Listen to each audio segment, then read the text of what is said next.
Hey everybody, it's Chainsaw Reacts back once again with another reaction for you guys. Today, guys, of course, you continue the journey of X-Men Evolution. This is Season 4, Episode 2, No Good Deed. Now, the last episode, of course, the Season 4 premiere, was insane. And it ended on two kind of cliffhanger moments because Magneto is presumably dead by Apocalypse. Because Apocalypse showed up because he was getting his shield attacked by Magneto because he was like pulling up all these army vehicles and pulling satellites out of the sky and just crashing them down. And I'm like, Apocalypse is going to come out, and he does. He's like, stop being a nuisance. He doesn't speak or whatever, but he kills Magneto. Like some sort of like light or something wraps around him, and then he's just gone.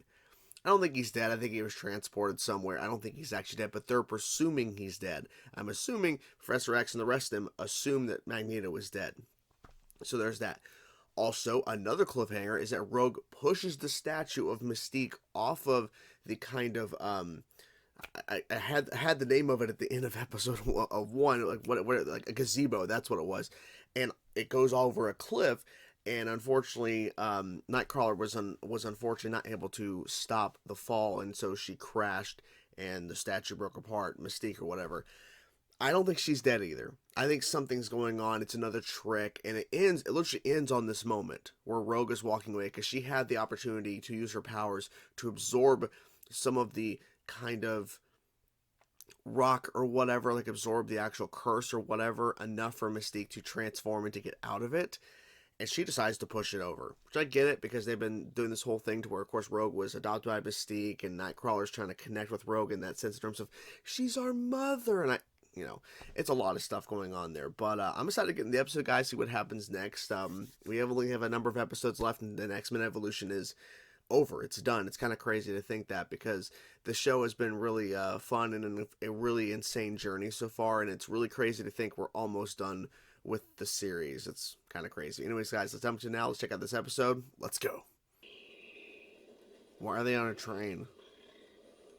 What? Face it, he did it to himself. At least he was trying to save all of us from Apocalypse. Not like the X-Men. They didn't lift a finger to help him. He wasn't the loving father you remember. In fact, you hated him. Exactly. He changed her mind. I forgot that.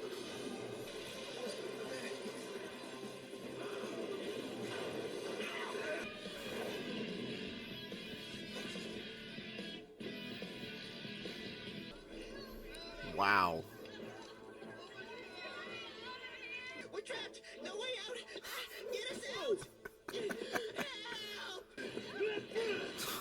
Just busting through. We're gonna make it! We're gonna make it! We're gonna make it! Help me, man! Oh my god. Please, can somebody help me? Go back there, man. Come on. Help me.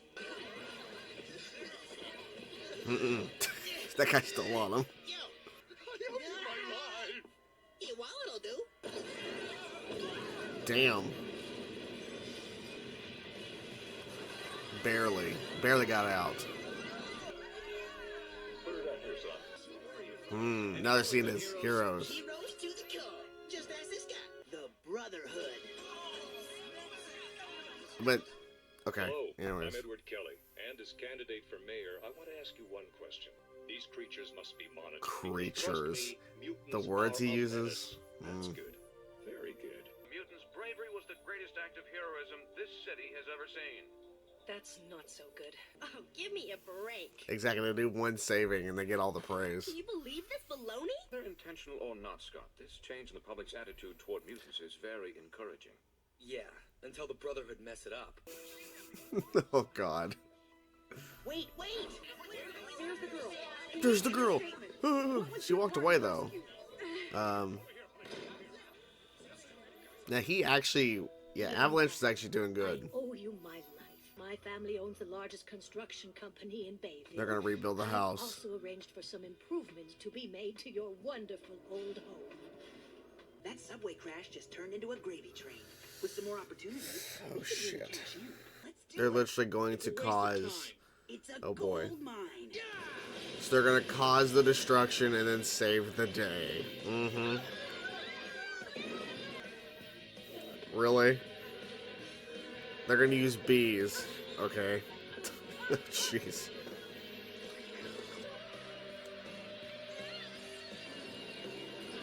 Wow.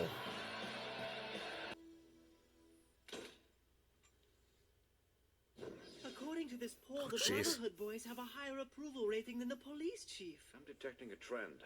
The Brotherhood show up exactly where their powers are needed most. I knew it. If the Loserhood are cooking this up, something's bound to go wrong. Because eventually they're gonna do something that they won't be able to actually fully stop. For all we know, mutants might be the cause of these accidents. That's just one of the many reasons He's I out believe in on we it need too. a He Mutant knows. Registration Act. And I've experienced their destructiveness firsthand. Oh. Do not fool yourselves into thinking they're heroes. Bad day at the office? We want you to leave us out of your anti-mutant crusade. Or else. Or else what? Okay, boys. He wants to know what else. Whatever it takes. Well, Storm's there too. You're fucked. And Gene. Oh, Wolf. Okay, yeah. Everybody's there. Oh my god. Okay by me. Yeah, everybody's there. They were fucked if they tried this. The house was rebuilt and everything, and he's destroying it again. But right now, we got bigger problems. Did you hear what happened? The X-Men came after us. She didn't give a shit. I guess watching our father go down in flames wasn't enough for them.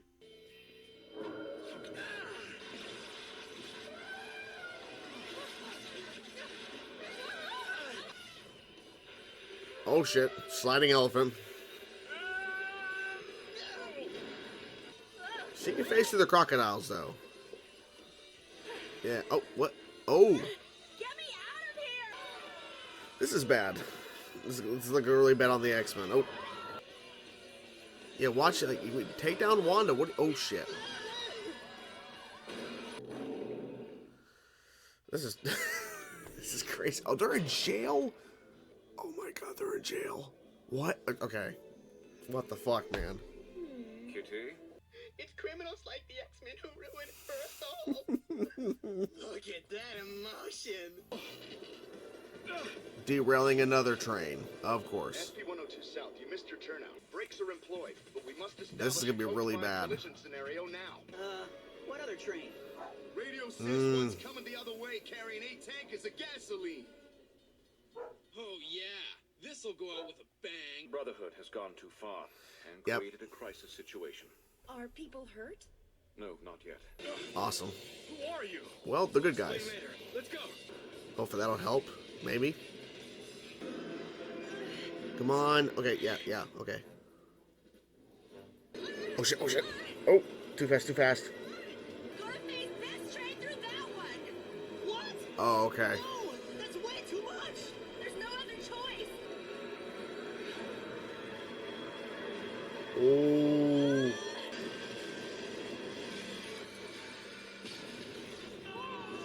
She's trying to hold in the blast, but she can't. Oh my god.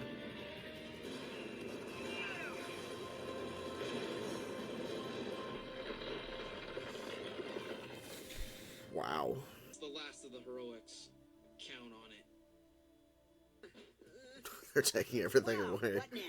You guys want to take the new subway into the city? And there you guys have it. This episode was not about Apocalypse. Well, a little bit, I guess, technically, because the opening of the episode with the Brotherhood riding the train, Pietro sees a guy holding a newspaper and it mentions about Apocalypse and there's like a big fight or whatever, and then goes to talk to Wanda, which I forgot until it was addressed in this episode, that Wanda's mind was altered by Magneto in the last season, because she had the memory, of course, of him abandoning her, which is exactly what he did. He abandoned her and everything, and then he changed her memories to all these great memories. And so he was kind of saying, well, look, Dad went looking for a fight.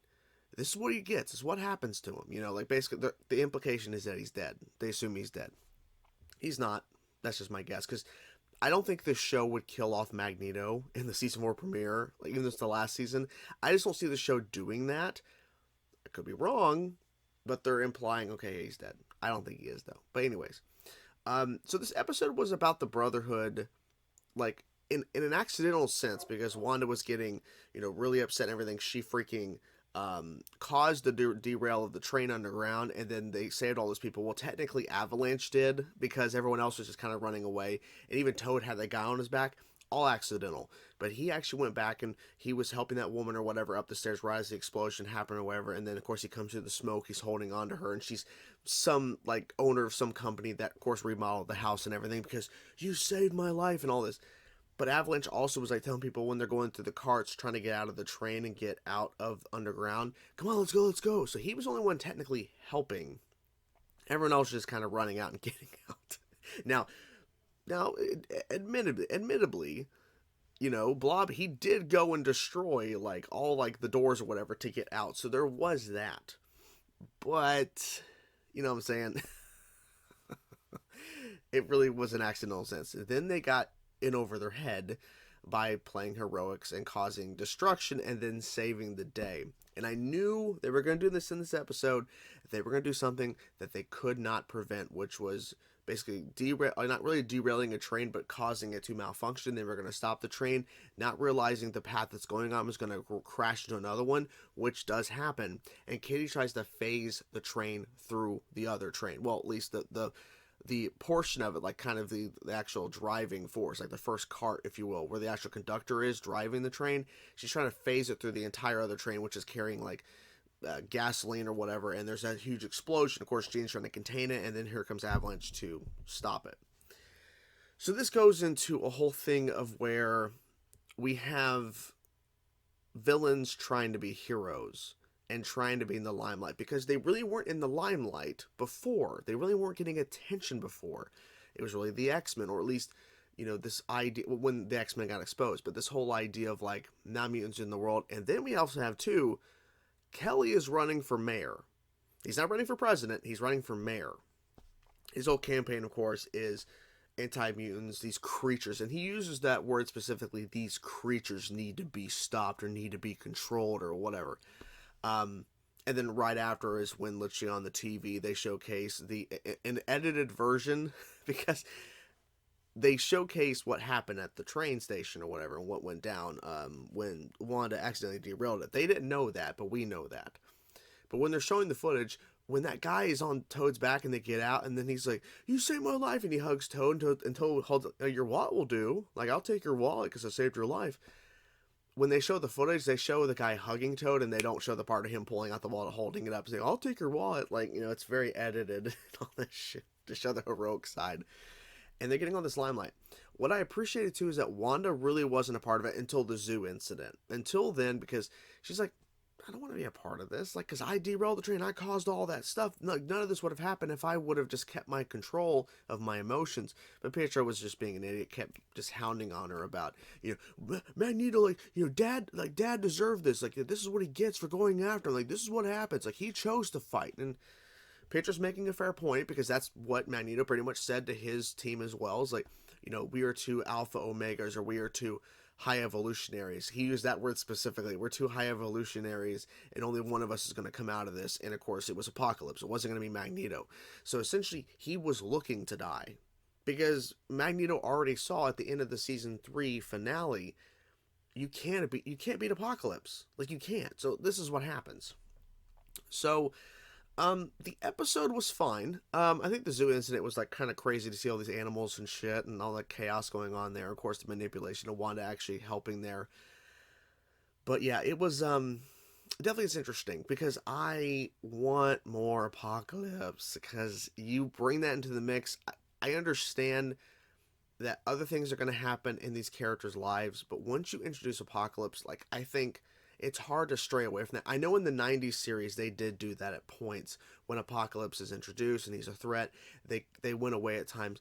But I feel like in terms of how they brought it into the mix here, specifically in terms of how they're delivering the story, especially the fact that Mystique was used and Rogue was used to transfer all the powers to Apocalypse and all this shit, and the fact is they fought him briefly, they all got their asses handed to them, and then in the season 4 premiere, they literally are going to his location, and Magneto is killed during all this. You would think that the focus would be Apocalypse. They address it at the beginning of the episode about Magneto's death, but then there's nothing else. It's just like, oh, well, yeah. So, I don't know. I don't know what's going to happen here. And maybe I should set myself up and prepare for the fact that we're not always going to get Apocalypse storylines, but I need it. Because you bring forth to me, and here's the thing, he's not just one of my favorite Marvel, like, X-Men villains. He's one of my favorite Marvel villains of all time, is Apocalypse. Because I feel like Apocalypse transcends just being an X-Men villain. I feel like he literally is an Avengers world-ending, like that's what he is. Apocalypse is more than just an X-Men villain, even though that's what he primarily is. Apocalypse is bigger than an X-Men villain, in my opinion. He deserves to be on that kind of same radar as, like, a Thanos, the same radar as Ultron, like these villains that are classic Marvel villains that are really made for, like, the Avengers. Then people say, well, the X-Men are stronger at times, or I get that.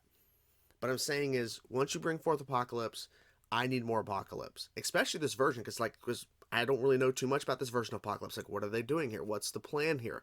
I need more.